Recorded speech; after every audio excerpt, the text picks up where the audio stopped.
পূর্বে যদি সেই হাত সেই শরীর কারাগারে না থাকে তাহলে আমরা রাজপথে নামলে আর থামাতে পারবেন না। আমরা আজকে এই গাজীপুরের ছাত্র জনতার পক্ষ থেকে আপনাদেরকে শুধু একটি কথা বলে দিতে চাই, যে কমিটমেন্ট আপনারা করেছেন আজকে এখনকার পর থেকে আপনাদের যদি সেই অভিযান আমরা মাঠে না দেখতে পাই তাহলে আপনারা আর আমরা আজকের পর থেকে মুখোমুখি হয়ে যাব। আমরা সেটা চাই না। আমরা চাই আপনারা আপনাদের শপথের মূল্য দিন, আপনারা আপনাদের পোশাকের মর্যাদা ধরে রাখুন।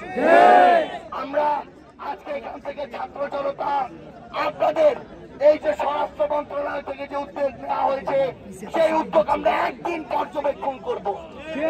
এই একদিন যদি আমরা এটার কার্যকারিতা না পাই তাহলে কালকে ঠিক এই জায়গায় আপনারা আমাদেরকে আবার দেখতে পাবেন।